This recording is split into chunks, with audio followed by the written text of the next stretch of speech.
What is the stock market? Stock market, this is a place where the buying and selling of stocks of publicly listed companies takes place.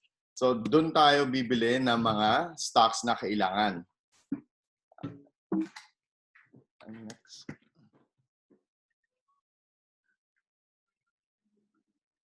So back in the days, kung mag-trade ka and if you will buy stocks, it used to be paper.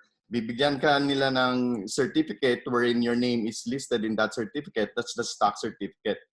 That's the traditional form of the stock. Pero ngayon, hindi na kailangan yan because we can do it electronically. Pwede natin gawin through mobile app or sa ating mga laptops. We'll just download the platform and then pwede na tayong mag-trade. Pwede na tayong mag-ano ng stocks through it. Then, teka lang, hindi ko gamay itong laptop ni Sis J. Okay? So, sa stock market, meron mga tinatawag na mga board lot. And yung board lot, yun yung number of shares na pwede mong bilhin initially sa bawat company. So, minsan meron dyan board lot na 10 shares. Yun ang minimum share na pwede mong bilhin at ang initial buying. Meron naman mga 100 ang board lot. So it depends kung anong company ang bibilihan mo ng stocks. This is the trading hours of the Philippine Stock Exchange. Kung napapansin nyo, it's from 9 o'clock to 3:30 p.m. Pero hindi na ngayon yan. Since nag-COVID, naging less na yung time ng trading. So it starts at 9 o'clock and ends at 1 o'clock. Nagpalit na ng timings because of the pandemic. In stock markets, there are different sectors. And these different sectors, listed yan yung mga companies under this. So we have the industrial sector, the properties, holding firms, we have mining and oil services, financial, at saka yung mga emerging markets. Now, there are factors that affects the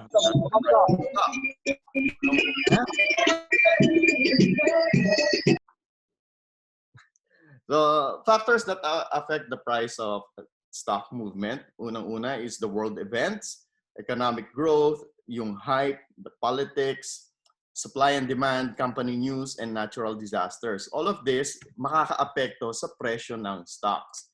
Tulad nung nakaraan dyan sa Pilipinas, nagkaroon tayo ng bagyo na dumaan si Ulysses.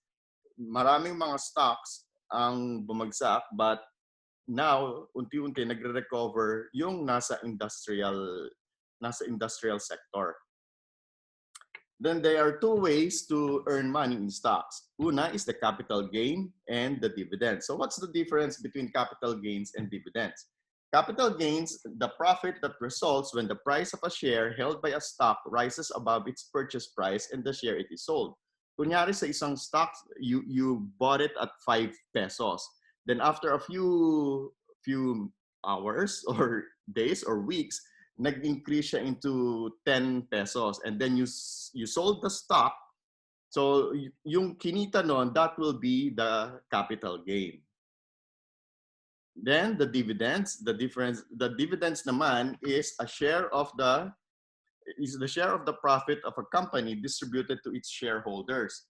It can be in a form of cash, stocks, or property dividends. Ibig sabihin, pag kumita yung company, yung kinita niya, it will be divided to the number of shares na bumili sa stock market, and then they will give it as a dividend para sa atin, either in the form of cash or additional stocks.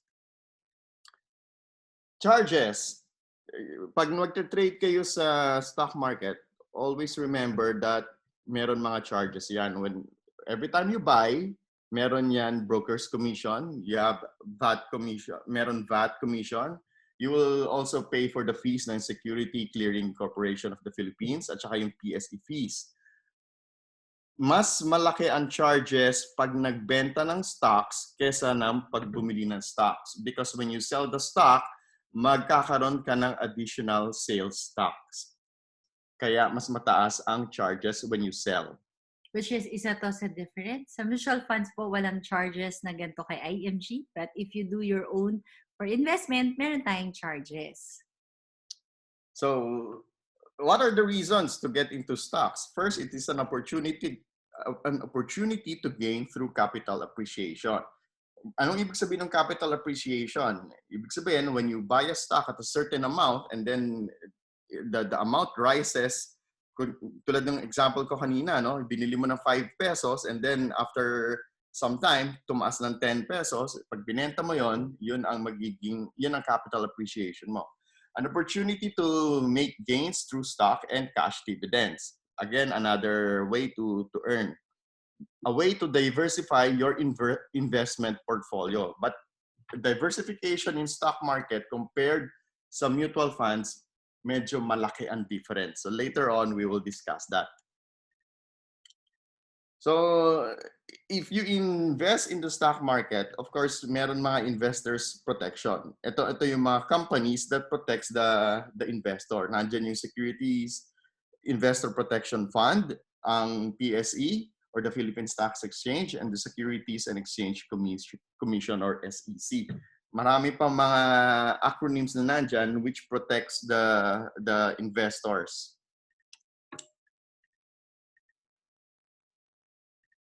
Bonds and equities, diniscuss mo kanina yan, di ba? Yes. Mm.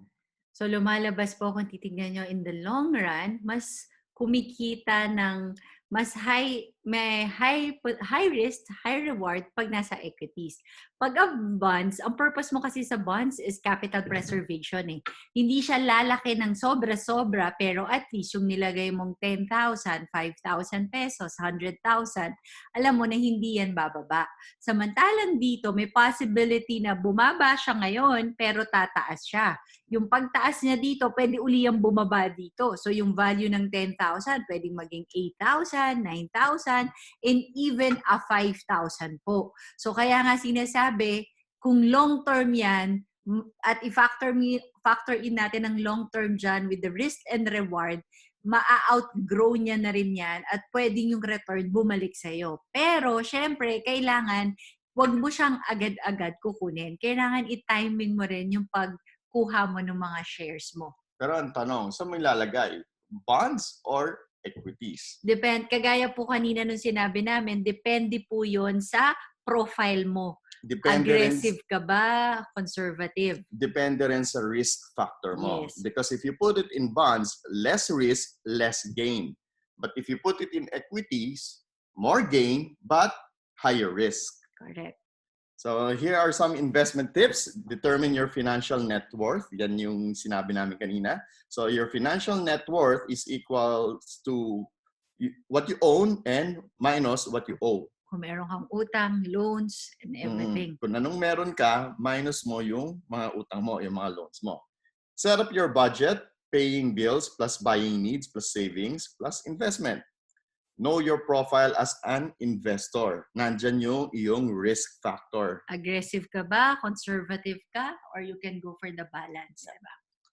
Understand your personal risk tolerance. And then continue to inform and educate yourself. Kasi hindi lang dapat na mag-invest ka without knowing ano yung pinaglalagyan mo ng investment. Kaya tuloy tayo na ni-scam. So, what is luck? Learning using a correct knowledge. So dito po, kapag tignan nyo mamaya i-compare natin ng mutual funds sa stocks. Pero ito, kailangan nito ng tamang knowledge. Kailangan meron kang mga technique na gagamitin dito. When it comes to stocks, meron tinatawag na fundamental analysis. What is fundamental analysis? First is you will study the company kung ano yung stocks na bibilin mo. Kailangan alam mo yung profile ng company na yan. You need to understand the business, understand the industry, the management, and the financial statement. So, kailangan titignan mo ano yung business ng company na yon, ano yung mga financial statement niya, ano yung kanyang mga profits, at ano yung kanyang mga liabilities, assets, ano yung mga expenses niya. So that you would know kung matibay ba yung kanyang stocks. fundamental analysis, you use it more on a long-term basis. Okay. So after the fundamental, After fundamental analysis, we have technical analysis. Technical analysis naman, we use charts. We use charts, trend lines, patterns, the performance of a stock, and technical indicators. For technical analysis, it is for short-term use or kung nagde-day trading ka. Mas gamit ang technical analysis. Benefits, able to identify the right entry or the buy point, able to identify the right exit or the sell point. Become a better trader or an investor with better trading strategy. You are able to minimize losses and maximize profits. Kailangan alam mo kailan ka exit, kailan ka magka-cut loss so that you will minimize your losses. At kailan ka rin magbebenta para naman ma-maximize mo yung iyong profit. It can help manage your emotion in your trading. So pag nagtre-trading ka, as much as possible, you remove the emotion. Alisin mo yung emotion dyan. Hindi dapat involve ang emotion. Kasi if hindi mo makokontrol ang emotion, usually doon ka mas nagkakaroon ng maraming losses. so kung titignan nyo po, yun naman ang wala sa mutual funds. Kasi meron talagang tao na siya yung magmamanage para sa'yo. And wala siyang emotions dun sa pera na hinahawakan niya. Kasi para sa kanya, trabaho yun na i-manage niya. So ngayon, sige daw po, i-compare natin si stocks at saka si mutual funds. Okay. So stocks and mutual funds in comparison, what is it? So on stock, it is a share in one company's profit. While the mutual fund is a portfolio of investment which is active, managed by a professional. So either index, ETF, or it tracks a benchmark. Sa stocks, you buy the stocks. Sa mutual fund naman, hindi ka bumibili ng isang stock, but bumibili ka ng shares na different companies sa isang investment portfolio. Best if you use stocks, best if you want to build your own portfolio by picking and choosing to invest specific companies. Kumbaga sa stocks, kung gusto mo bumili ng stocks ni Jollibee, makakabili ka ng stocks ni Jollibee. Kung gusto mo bumili ng stocks ni Ayala, makakabili ka ng stocks ni Ayala. But when it comes to mutual funds, you are after a quick, easy diversification and want to invest in a large number of stocks through a single transaction. Meaning, pag bumili ka ng mutual fund, hindi ka bumibili ng stock kay Jollibee, hindi ka bumibili ng stock kay Ayala, but rather you are buying stocks from different companies na nasa isang basket. Sama-sama sila. What are the fees? For stocks, meron trade and commission when you buy and you sell the stock. Ang mutual fund naman, meron annual expense ratio, maybe sales load, Yes. short-term redemption, or transaction fees. ETF trade like stocks with trade commission when bought or sold. So, yan ang fees, yan ang difference ng fees between stocks and mutual funds. However, pag member po tayo ni ING, nawi-waive yung fees natin for the mutual funds. Yun naman po siya. Yung key investment, skip yan. Key differences between stocks and mutual funds. So, meron kaming pinoint out dito na mga differences. Cost of investing. So stocks, you open a brokerage account. So opening an account charges, meron annual maintenance charge, transaction cost, commission, and VAT. Yan ang mga cost ng investing. While sa mutual funds naman, meron mga different charges tulad ng binanggit namin kanina, yung exit load, entry load. Then expense ratio can be up to 2.5 to 3%. And we have the load fee and the entry-exit fee. Sa volatility of investment naman, ang stocks, it is more volatile. You invest on shares, you generally purchase. While mutual funds, less ang volatility. diversified portfolio with investment in different securities, stocks, bonds, or fixed deposit. Depende anong klaseng mutual funds ang pinili mo. Then, ang return potential, when it comes to stocks, it has high return potential, but also it has high risk. While ang mutual funds, it gives a decent and consistent returns enough to build a massive wealth for an average person for a secured future. So mas malaki ang kikitain mo sa stocks, but mas malaki din ang risk. Tax savings. In stocks, you have to pay for tax. There is no tax benefit. While in mutual funds, you don't have to pay for tax if the fund sells any stock for its portfolio as long as you are holding the fund. Tax exempt na siya. Which is a mutual fund po natin sa Soldivo, tax exempted na po siya. When it comes to monitoring sa stocks, you need frequent monitoring. It is time-consuming because of the volatility of the market. While in mutual funds, it is done by the fund managers. So, anong difference? Sa stock market, ikaw ang bus driver. Sa mutual fund, ikaw ang pasahero. SIP investment. Ang SIP investment, it is the systematic investment plan. This is available with mutual funds. So mutual funds provides systematic investment plan. While sa stocks, walang systematic investment plan. Do it your way, ikaw bahala. Asset class restriction for stocks. Asset you can spend is stock of the company. While mutual funds, opportunity to invest in diversified portfolio, variety of asset classes, debt, equity, base, gold, or hybrid. So depende kung anong pinili mong mutual fund. Time required for investing. When it comes to stock, you need a lot more time. You do your own research. You do your own studies. Technical, fundamental. Technical analysis, fundamental analysis, gagawin mo lahat yan.